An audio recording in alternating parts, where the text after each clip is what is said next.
lahat tumayo.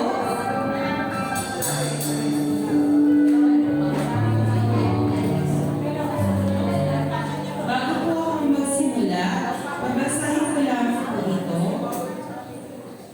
Sabi po dito sa Revelation 22:17, "The Spirit and the bride say, Come. And let the one who hears say, Come. And let the one who is thirsty come. Let the one who desires take the water of life without price." So, dito po makikita po natin na iniimbitahan po tayo ng Panginoon. Ano man po ang kalagayan po natin, handa po ang Panginoon na makinig po sa atin. Amen po ba? Hallelujah. So, marapat nga po na papurihan po natin ng Panginoon. Bago po tayo magsimula, inaanyayahan ko po si Nanay Emma para po sa ating pamungad na panalangin.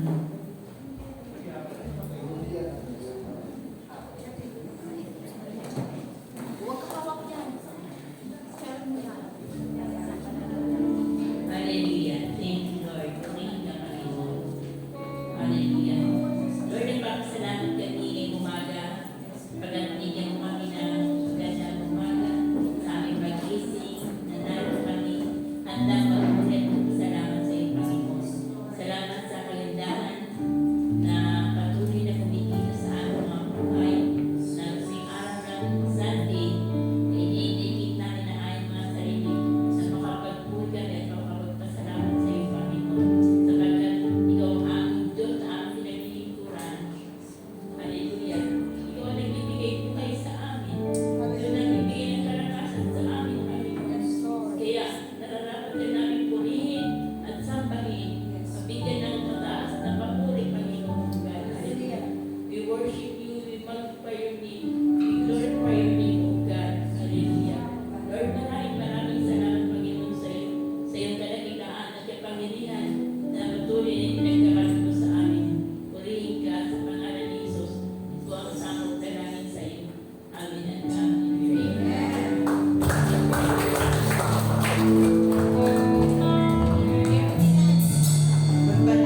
Sister Blanche.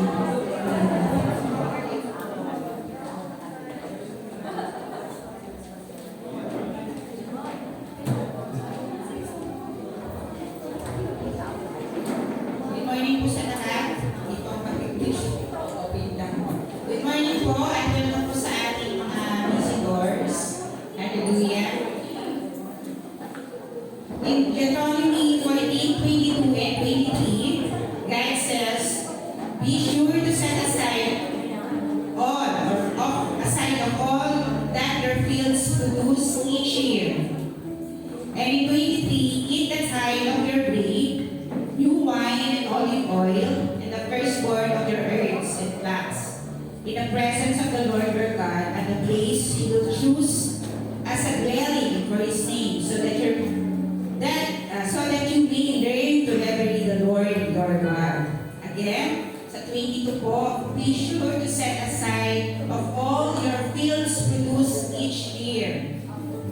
So sa mga Israelita po, yung iba sa kanila ay the source of their income was from their fields. So alam naman po natin yung mga magsasaka kung kailan po sila nag-aani. So seasonal or minsan yearly. Diyan po. So sa atin pong ngayon, meron pa rin po mga ganyan. Pero most of us here, meron tayong monthly. Tama po ba? Sino po yung monthly kumikita? Monthly kumikita. Yan. Twice a month. Pag may business po kayo, paano po ang kitaan yan?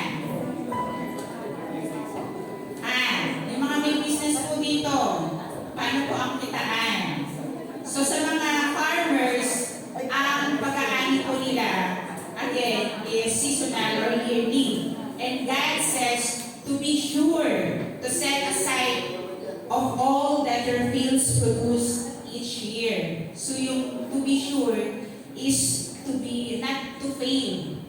So it's a command na kailangan talaga mag-separate tayo of our tenths of our tithes.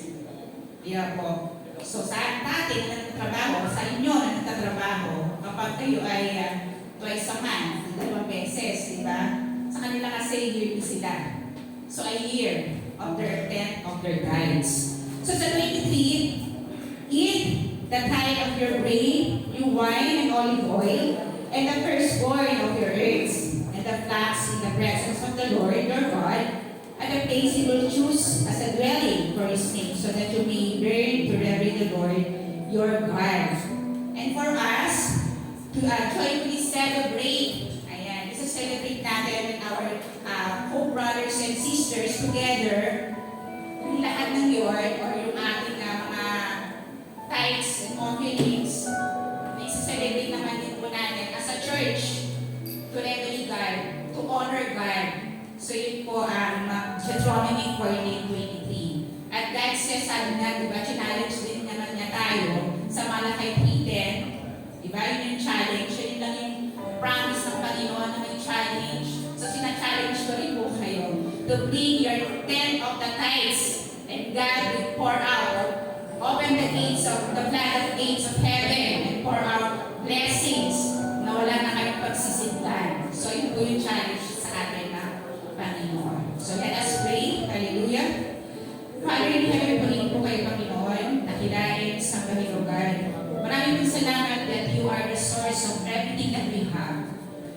Humble us, O God, that we may give you our tenth of the tithes para sa inyo. To honor you, O God, to reverence you, Lord, sa lahat ng aming gawain dito sa church. Pagpalain niyo po ang bawat isang may trabaho, pamilya. Bless the works of our hands, of your hands, O God, sa inyong kapurihan, Panginoon. Nagpapalain niyo po ang workers niyo, O God, for your glory. Ito ba ang ating samad dalangin sa makapangyarihang pangalan ng aming Panginoon Jesus. Amen. Pagpalain po ang salita ng Panginoon. At para po sa ating special number,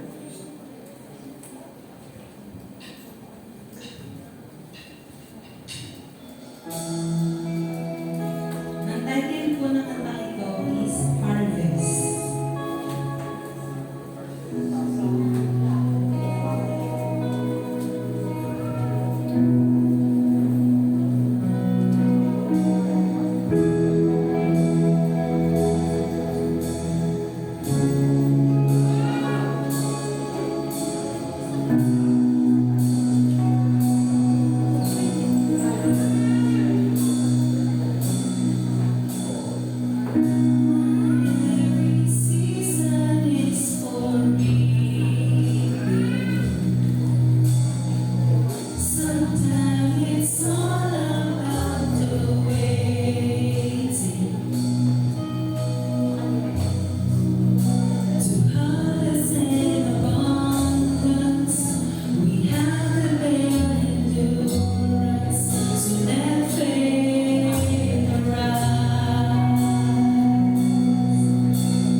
Visayas, Mindanao. At kagabi lamang po, nagkaroon po ng lindol sa Zambales.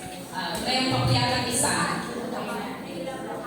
Bulacan. So, alam niyo po, marami po tayong mga kapatiran na affected or hindi po natin kapatid. Para maging ng populasyon, hindi mo tayo magkakaintindihan. Listen to me. So, ang buong Pilipinas for 10 days, nagkaroon ng sunod-sunod na lindol.